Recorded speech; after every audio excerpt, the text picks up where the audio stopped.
Hey y'all, it's Hammerhead. Welcome back to the channel, and I hope you had a fabulous November. I can't believe it's December. I feel like November went by really fast, but also slow. It boggles my mind that it is already a new month and it's like the end of 2025. Y'all, I can't believe it, but because it is a new month, it means it's time for new favorites. Also, sorry, I recorded my October favorites and then I never finished editing it, and I don't know why. I'm gonna post it still because I stand by what I said in that video, and it's just super late.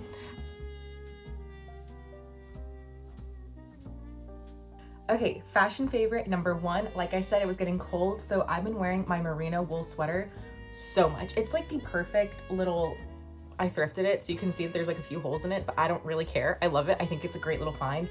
It feels so classy and cute, and also like it keeps you warm, but it also just looks really chic and elegant, and it also goes with everything. And what I also really like about this sweater when I got it is I took it off because I traveled with this, but it has a little like fur lining that you can take on and off. And so I don't know where it is. My room's a mess right now. I just got home from traveling, so it's somewhere in the mess. There's like a little fur lining that you can put around your neck, and it looks so cute and classy and like so chic. I love like a little fur moment. I think it's so cute. It's faux fur, but it looks really cute. This sweater is just a great find. It's so simple. It goes with everything. Like whenever I need an extra layer but also thin but looks good with every outfit, this is the sweater that I go to. I thrifted it in Houston. I think it was like $1. It's by Willie Smith Collective, if that means anything to you. But no, such a great little sweater, so warm, so cute, fits fabulously. It's long enough for my arms, and it's long on the body, but it's not like cropped, but it's not too long. It just is a great fit. And I really love this sweater. Okie dokie, our next fashion item is this Bob Mackie shirt. Yes, this Bob Mackie, same Bob Mackie. It's vintage Bob Mackie. I thrifted this one again at the same other thrift store that I got that sweater. I think it was like $1 or something like that. So good, so cute. Whenever I first got it, I didn't wear it too much because I thought the fit was like a bit interesting, but now I wear it with like my low-rise flare jeans all the time. Looks so cute every single time. Whenever like I want to dress up, but I don't want to wear anything too crazy, like I want to look cute and put together, but still like myself. I love tank tops. Like they're one of my favorite things to wear because I love the way like my shoulders look. So I always just love a nice, fun tank top, and this just fits the bill. It looks so good. It goes with, like, it makes any outfit more fun. I love the gold. It's so good. It's one of my favorite shirts. I wear it all the time. I usually whenever I don't know what to wear on a first date, I usually wear this just because I think it's like a good tell of who I am as a person, but in like a relatively simple, kind of not safe per se, but not too out there. You know I'm fun because it's like a fun gold shirt, but it's not like scary yet. You know what I mean? You know what I mean. Up next are my chaps jeans. These I thrifted again, I think at the same thrift store. It's my favorite thrift store in Houston, and I love them. They're a men's fit, like they're men's jeans, but I don't care. I think that they are so cute. They are the perfect length for my leg. These are just like a perfect basic blue jean. If you like wear them up a little higher around your waist, they look a little more feminine. Wear them a little lower, they're like perfectly masculine. These jeans are just extremely simple, and depending on how you style them, they can take on a different life or feeling. My like flare jeans, they're very specific. They don't go with every single outfit, but they can go with different outfits really easily. So these are just such a nice basic, and also because they're a little bit more of a straight leg, I can wear thermals underneath them. So that's always a nice thing to have. So these jeans, we love them. Speaking of thermals and warmth, the next favorite is this black scarf. I wore this. Scarves are like a hard thing for me. I don't really wear scarves in Texas. So once it started getting like extremely cold in London, I was like, I need a scarf right now. So I thrifted this one. It is 100% cotton. I just like the fabric and the texture. I think it's very pretty. And I love like a nice knit. This is G-Star Originals Raw. When I wear this scarf, I feel very like early 2000s, like artsy. Like I need a fedora with like a little striped shirt and like little glasses. Like it feels very fabulous, early 2000s actor. And I think it's also because it's so long. It's just a really fun scarf. I don't know how warm it is because I usually just kind of wear it like that, and that's not extremely warm for your neck. However, I do think it is like a nice style piece, and I think it adds interest to the outfit and just kind of elevates a look a little bit. My next fashion favorite is my Laura bag. Now, I know this bag looks so perfect and beautiful, and you're probably like, wow, Laura, like a custom bag, like how fabulous. I thrifted her. I love her. Again, I thrifted this purse in the same thrift store in Houston. How chic that it is in cursive, says my name in hot pink. I love it. I think it's so like, it's so cute. It's so glam. It gives like early 2000s vibes. And I also like how it has like a very hard bottom. Like it stands up, you know what I mean? Like it doesn't just slouch around, which I do love a slouchy bag, don't get me wrong. But sometimes it's nice to have like almost like a pail or just like a more structured bag. And I usually take this to work. This is like more my work bag because it fits like my lunch, my water bottle, my books, all that good stuff. It's so perfectly sized for what I need. And usually after work, I have to go to Tesco and grab like a little thing for dinner, like extra like cheese or whatever, like, or like bread. And so it's nice because I can just throw it in here and I have enough space. So love her. And my last fashion favorite, I don't have it with me because they are currently in the washer, but all my Heat Tech thermals. So like I said, I'm not from here. It's so cold. It got extremely cold in November. Like I literally was like, uh-oh, I messed up. This is a mistake. I shouldn't be here. It was way too cold. Two things happened that made things better. Found out that you have to turn on a radiator to make your room warm. I don't know that. I was talking to someone, I was like, man, like my room is so cold. Like it's so cold. And then he was like, oh, well, did you turn on your radiator? I'm like, that's a thing? In America, you turn on the heat turns on.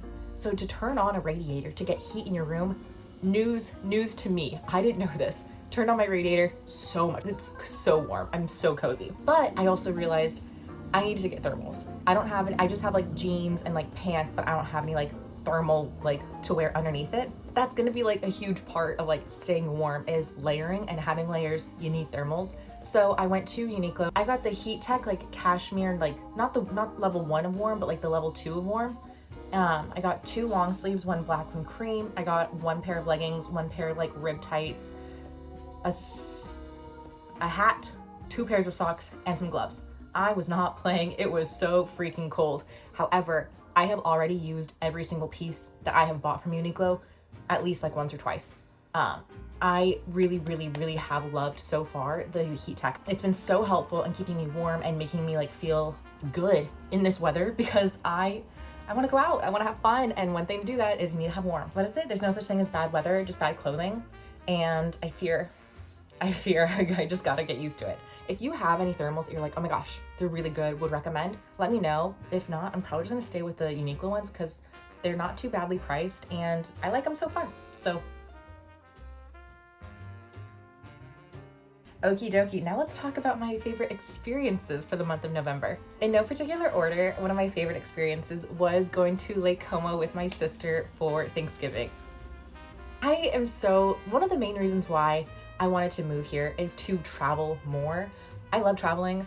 I travel a lot. I love going to new places. I'm really lucky that I've gotten to travel so much, and I knew that living in America, it's hard to like traveling outside of like America is pretty expensive. So being able to be here in London, go to like Lake Como for 80 pounds for like a week, that is so amazing. It was like, I think in September, I called my sister and I was like, we should see each other again. I miss you. And she was like, okay, I'll book tickets to go to Lake Como because would you believe to fly from California to Milan is almost the same price as her to fly from California to Texas, which is insane. That's insane. So we went to Lake Como for Thanksgiving. Because it was an off season, finding housing was pretty inexpensive. It was just so much fun. It was so relaxing. Whenever Emily and I travel together, my sister, it's a lot of like, we're traveling, we are seeing things, we have a booked itinerary, like things are getting done. But this was like the first time in a really long time where we just like vacationed. We chilled, we took our time, we woke up late, like we would have like one thing to do and then we would just go home and like chill, or like we'd just walk around. It was so fabulous. It was so fabulous, so needed. And then we also went to Switzerland. Switzerland and Italy are neighbors, and because we're already so north in Italy, we're like, well, might as well just go to Switzerland. I mean, we've never been to Switzerland before, so that was another continent. So that was another country added to the list. Very, very, very cool.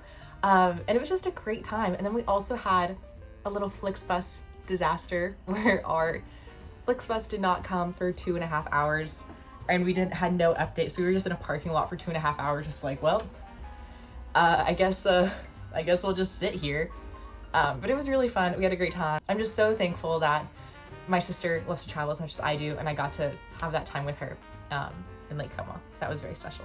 Another one of my favorite experiences was seeing Lorde in concert.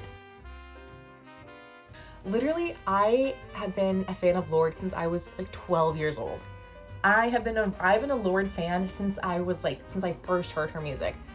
She has meant so much to me growing up. I have so many memories of just screaming the whole Melodrama album in the car with like my friends, and like how it felt to be like a young teenager and just listening to her music. Like I love her music so much, and I feel like I've grown up with her because I've been a fan of her since I was like for over half of my life now. And I finally got to see her in concert, and I've never cried at a concert before. I cried at this one. It was one of the most beautiful concerts I went to. It was so good. Why am I getting teary-eyed right now? It's just seeing one of my favorite artists of all time in concert and just being able to scream and like dance and have fun and like see these songs that mean so much to me live. It was just so beautiful, like dancing to like Supercut and Ribs and A World Alone, like that would, and Green Light. Oh my gosh, I remember dancing and like the whole stadium was in green, and I just remember thinking, I was like, I could live in this moment forever. That was just so much fun. It was a beautiful concert. I had such a good time. And I went by myself because I was like, I'm gonna go see Lorde. Whether I see her alone or like not, I'm gonna go see her. And I'm so glad I did. And I usually don't get merch whenever I go see concerts, but I did get a t-shirt because mama, I was gonna get a t-shirt.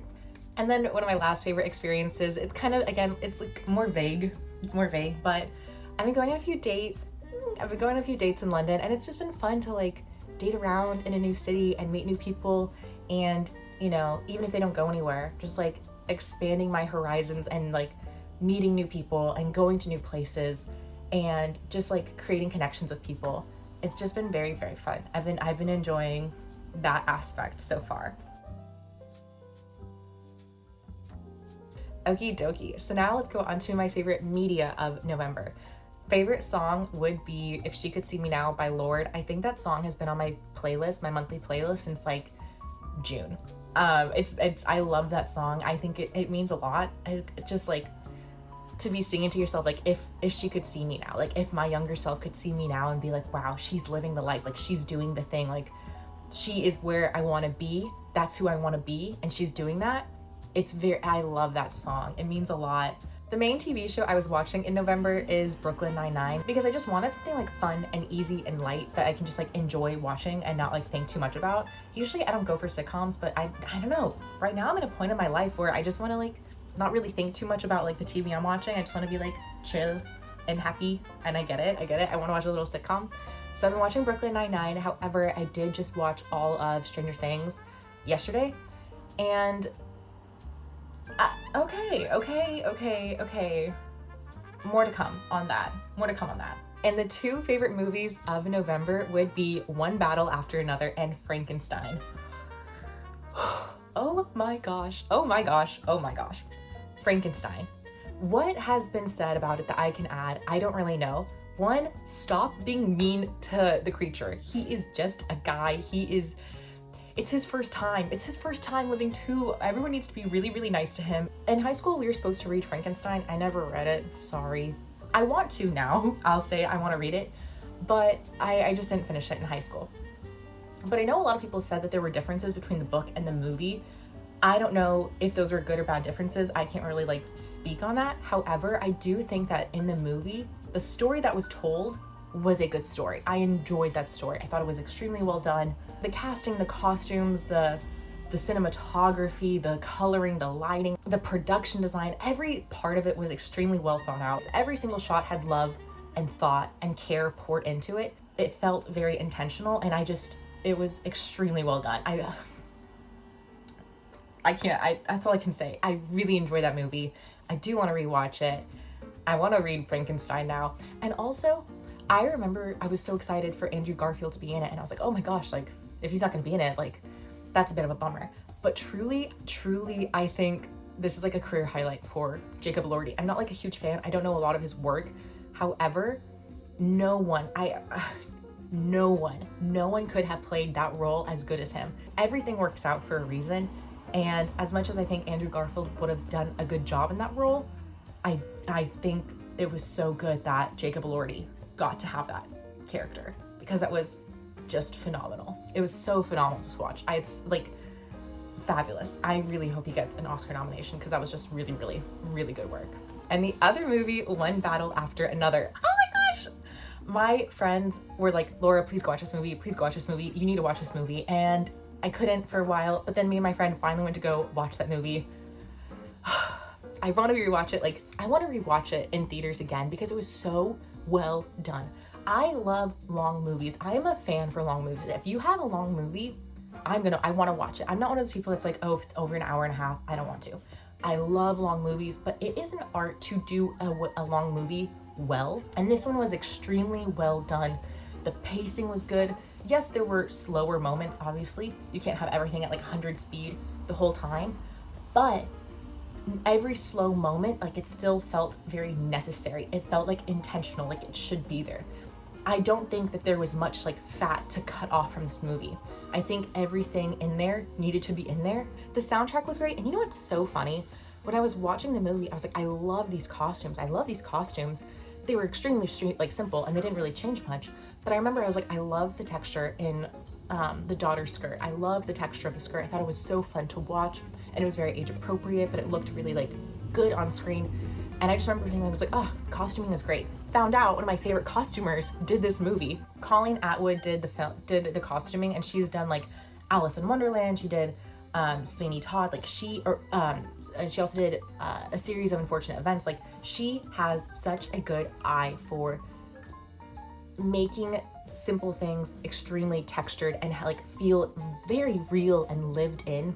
And so whenever I saw that she had done all these other stuff, and like that one as well, I was like, oh my gosh, of course, like, it's such a simple outfit, but it felt really good in my film mind to be like, I know that she knows texture, and I clocked the texture, and I was like, okay, fabulous. She does this texture extremely well, and it was kind of cool to see like her signature and pick up on it. So that was very cool. But again, that was just such a fabulous movie. Every single person in that movie, I don't think it could have been played by another person. Everyone just did so perfect in their every single role. Okay, now let's talk about the books I read in November. I read 4 books last month, which is honestly, I'm pretty impressed by that, because one of them was The Secret History, which is like, she's a chunky book. So Scorched Trials, I'm gonna give it 3.5 out of 5 stars. I think The Scorched Trials, it's a fun book, it's an easy book, and I needed that at the moment, but it's not like the best book in the world. You're gonna have a good time, but it's not really gonna like challenge your brain or like really make you think. You're just gonna enjoy the story and have a good time, which, hey, sometimes you need that. After that, I read The Death Cure, which I'm gonna give 2.5 out of 5 stars.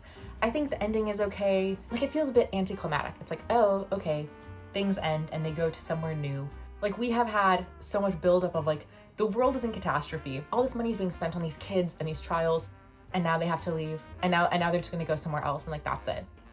Like, whenever I was finishing up this book, I do think I was like, I don't think I'm in like the right age demographic to be like not reading it anymore, but I think I just enjoyed it more when I was younger, because it is targeted for a younger audience. And it is funny because now I am like 20, I'm almost gonna be 26 soon, which, happy early birthday.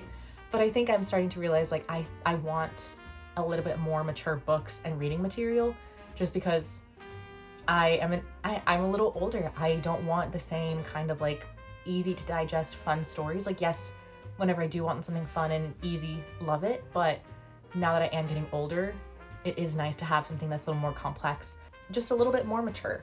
I'll always enjoy these books, but they're definitely made for a younger audience.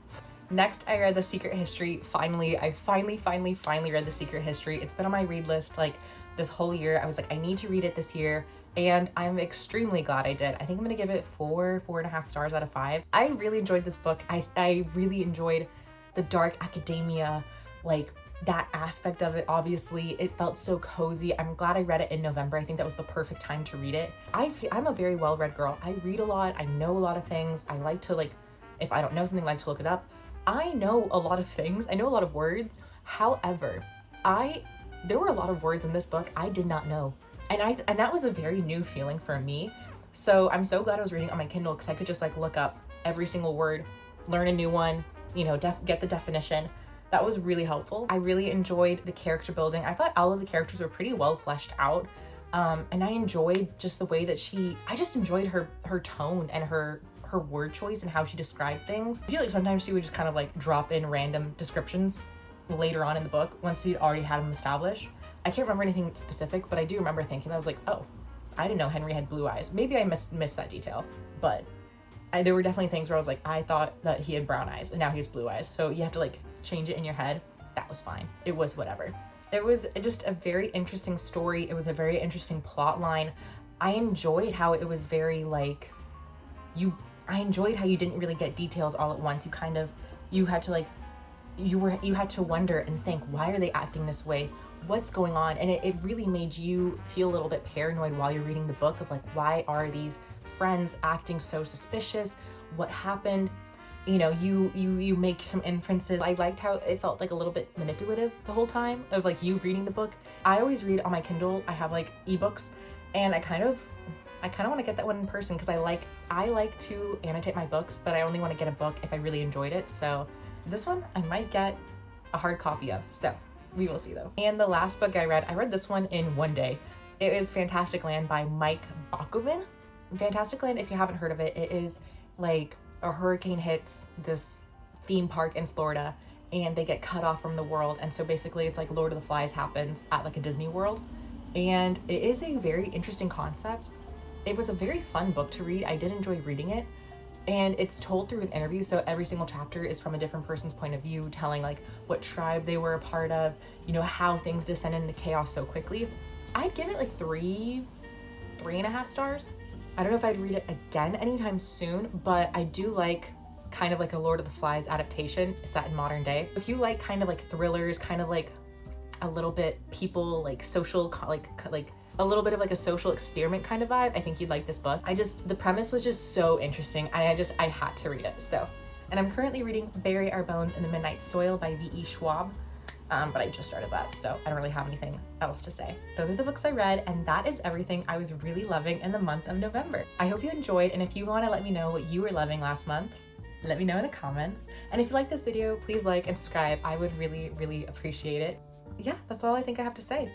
I hope you have a great rest of your day, and I'll see you in the next one. Bye.